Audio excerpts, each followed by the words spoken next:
Now,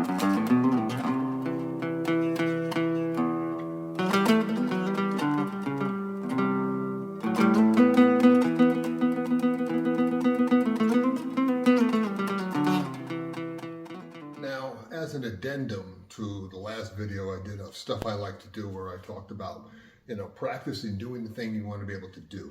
And that is, people oftentimes will see me doing all this graceful stuff in videos or whatever the case may be. And, in their minds, because it's outside of what they're normally used to seeing, they're wondering, well, how does that translate into the frenetic, almost supernatural speed that people move at when they're fighting for real?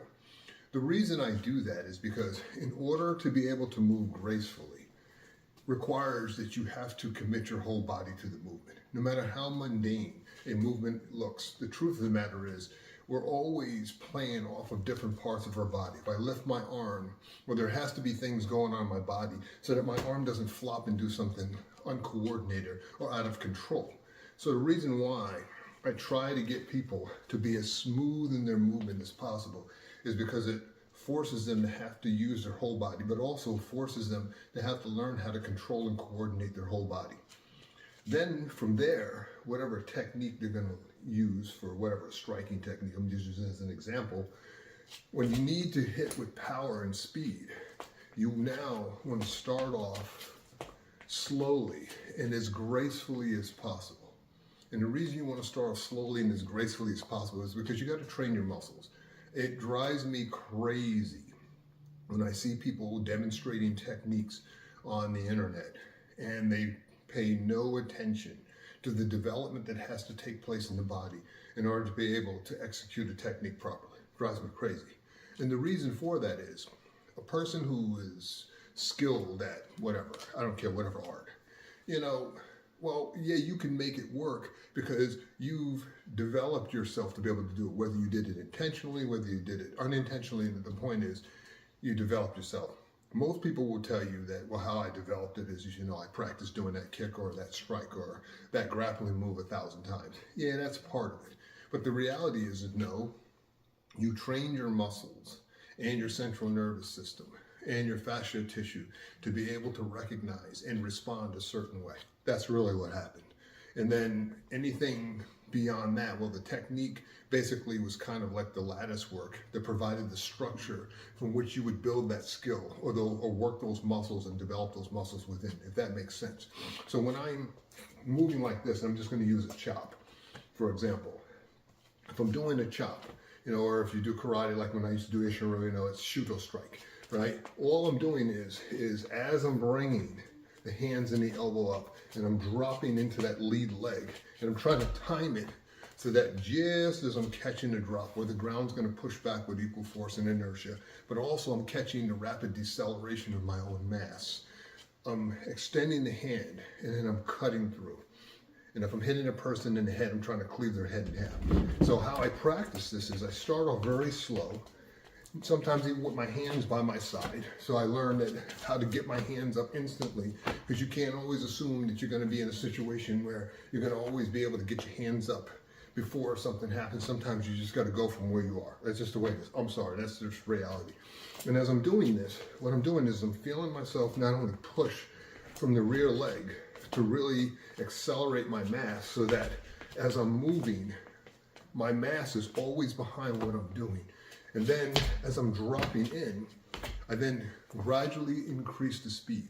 I'm trying to relax my upper body as much as possible. And the reason I say as much as possible, because obviously the muscles in my upper body got to be working. So I'm trying to remove as much antagonistic muscle as possible so that I'm not struggling through as I'm hitting. And then as soon as I push and I drop into it, I'm hitting and I'm cutting. And I'm also snapping that thing in there to really cut.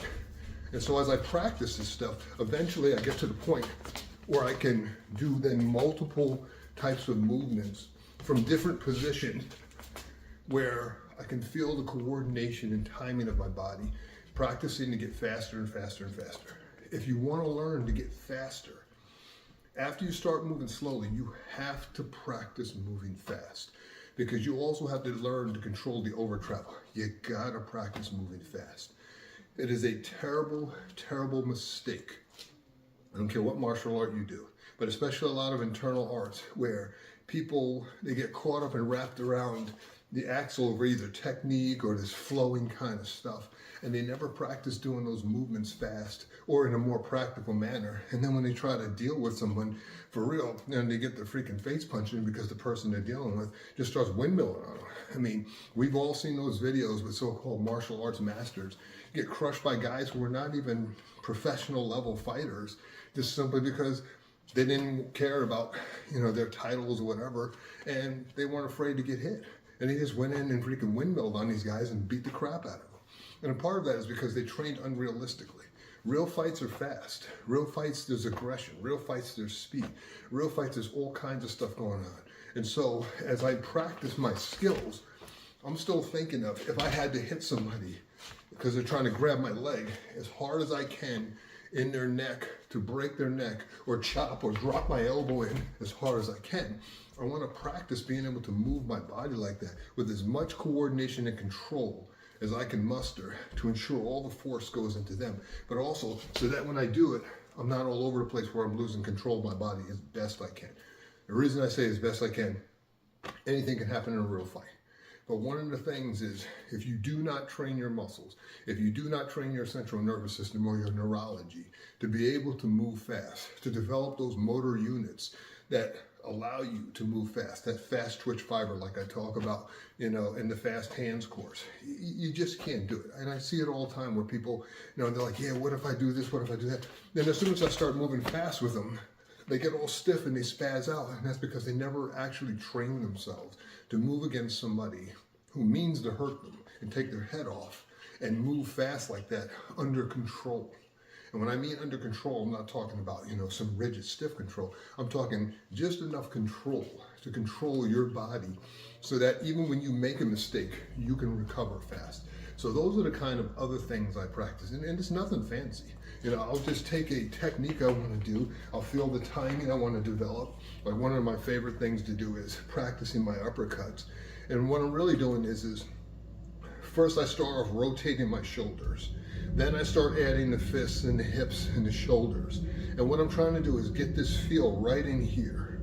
And then when I start adding speed to it, what's really going on is there's a short burst of energy, and then I reach a certain point, and right before I get to the point where I'm going to complete this, my body starts also changing to give me the speed. So there's a timing to it. So just as I'm making this strike work, my body's already setting up the second strike to try to remove and reduce as much time in between on the strikes as possible.